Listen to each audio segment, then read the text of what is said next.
नमस्कार, मी अंकिता EIT इन्स्टिट्यूटमधून तुमचं सर्वांचं स्वागत करते. आज आपल्यासोबत आहेत पूजा राठोड मॅम, सातारहून आहेत.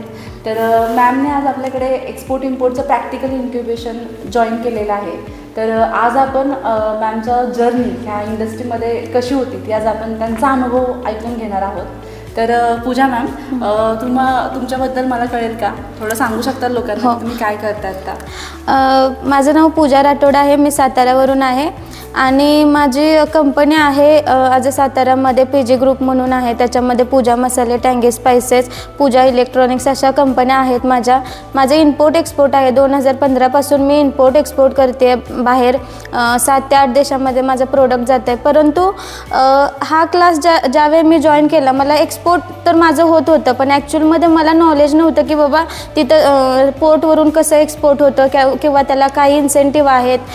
ज्यावेळेस मी हा कोर्स जॉईन केला तेव्हा सगळ्यात पहिल्यांदा मॅम मला हे समजलं की याच्यावरती इन्सेंटिव्ह मिळतो. म्हणजे आजपर्यंत ज्या मी लोकांथ्रू एक्सपोर्ट करत होते त्यावेळेस ना मला इन्सेंटिव्हबद्दल काहीही माहिती नव्हतं. म्हणजे गेले 8 वर्ष मी त्यांना माझं प्रॉफिट म्हणजे 18% GST प्लस मी त्यांना 7% प्रॉफिट शेअरिंग करत होते आणि मला हे आजपर्यंत माहिती नव्हतं की त्यांना प्रॉफिट मिळतो आहे म्हणून, म्हणजे इन्सेंटिव्ह मिळतो. म्हणजे ही गोष्ट आज तागात माझ्यापासून लपून गेली होती. आणि त्याच्यानंतर बघायला गेलं तर ते DGFT वगैरे आहे, म्हणजे हे नावं फक्त ऐकून होते मी, पण मला माहिती नव्हतं की ॲक्च्युअलमध्ये त्याचे आपल्याला किती उपयोग आहेत किंवा आपल्याला गव्हर्नमेंट एक्सपोर्ट करतो आहे म्हणून गव्हर्नमेंटच्या एवढ्या सवलती दिल्या जात आहेत. म्हणजे हे जे एज्युकेशन आम्हाला इथे मिळाले ते खूप म्हणजे छान पद्धतीचं आहे. म्हणजे हा सगळ्यात मोठा ड्रॉबॅक होता माझा तो मला. आणि इथून पुढे आता या संस्थेमुळे मला माझ्या स्वतःच्या नावाने एक्सपोर्ट करता येणार आहे आणि हेल्प पण खूप होणार आहे. मॅम, आता जे लोकांना राहतं की बाहेर फाइंडिंग करणं वगैरे टफ पार्ट वाटतो, आता तुम्हाला काय वाटतंय की बाहेर आता इझी झाले तुमच्यासाठी शोधणं इथे? हो, बिलकुल. मला आता असं वाटतंय की बाबा बाहेर शोधणं आता खूप इझी झालं. कारण आधी जेव्हा मी बाहेर शोधत होते तेव्हा मला 1.5 ते 2 वर्ष एका बाहेर पाठीमागे म्हणजे स्वतःचा टाईम घालवायला लागत होता किंवा त्याच्यानंतर आपल्याला बाहेर शोधताना ट्रान्सलेटरचा प्रॉब्लेम येत होता, म्हणजे त्या गोष्टी. पण आता इथे आल्यानंतर असं थोडंफार असं म्हणजे स्वतःचा आत्मविश्वास यायला लागला की आपण छोटे फाइंडर, माझ्याकडे होत्या ऑर्डर त्या 30 टन 40 टन अशाच होत्या ना, पण आता इथे आल्यानंतर मला इंडियामधून चालू करायचं होतं तर मला छोट्या ऑर्डरची पण गरज होती, तर ती माझी इथून पूर्ण होईल. ओके. तर मॅम, आता तुम्ही आता मार्केटमध्ये जे आता सिच्युएशन आहे आता लोकांच्या की जो 2 ते 3 दिवसात घेतलं जातं किंवा आता इथे जे आपण इन्क्युबेशन आता तुम्ही 1 महिना झाला इथे येत आहे. हो, बरोबर. पण आता ॲक्च्युअली तुम्ही जे प्रॅक्टिकल इथे करताय म्हणजे तुमच्याकडून जे करून घेतलं जात आहे ते खरंच इथे होत आहे का मॅम? म्हणजे हे लोकांना तुम्ही सांगा की नाही होतंय का खरंच, म्हणजे थेअरी शिकवतायत का प्रॅक्टिकल होतंय? हां, ॲक्च्युलीमध्ये ना मला असं वाटलं होतं की हा जो क्लास आहे ना, फर्स्ट टाइम ज्यावेळेस मी आले त्यावेळेस मला असं वाटलं होतं की एखाद्या कुठेतरी हॉटेलमध्ये कॉन्फरन्स हॉलला आपल्याला म्हणजे आपल्यासोबत तो क्लास घेतला जाईल किंवा बसवलं जाईल आणि पुढे फक्त लेक्चर दिलं जाईल असं मला वाटलं होतं. परंतु मी जेव्हा इथे आले, ज्यावेळेस मी क्लास पहिला जे इम्प्रेशन जे पडलं ना ह्या क्लासचं, की बाकी मी ऑनलाईन क्लास बघितले होते पण तिथे एखाद्या कॉन्फरन्स हॉलमध्ये म्हणजे एखाद्या मीटिंगसारखं ते होतं. पण इथे जे तुम्ही सिस्टीम ठेवलेली आहे EIFTने की सिस्टीम अशी ठेवलेली आहे की प्रत्येकाला कम्प्युटर म्हणजे फक्त थिअरॉटिकल नाही आहे तर पूर्ण प्रॅक्टिकली तुम्ही शिकवताय ट्रेडमार्क.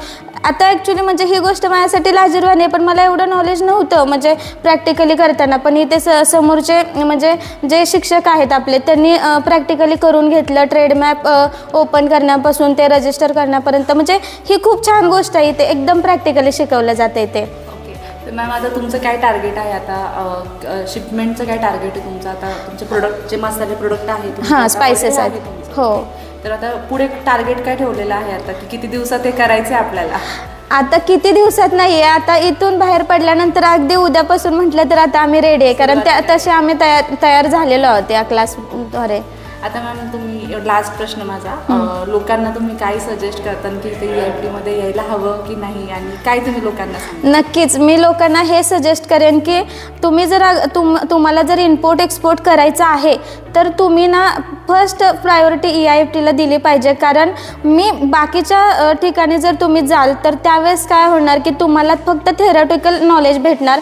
तुम्हाला इथे ग्राउंड लेवलपासून ते तुम्ही तिथे एक्सपोर्ट करण्यापर्यंत तुम्हाला इथल्या टीमचा सपोर्ट राहणार. आणि जर खरंच तुम्हाला एक्सपोर्ट इंडस्ट्रीमध्ये जर खरंच तुम्हाला काहीतरी मिळवायचं असेल तर तुम्हाला थेरॉटिकल आणि प्रॅक्टिकल दोन्ही नॉलेजची गरज आहे.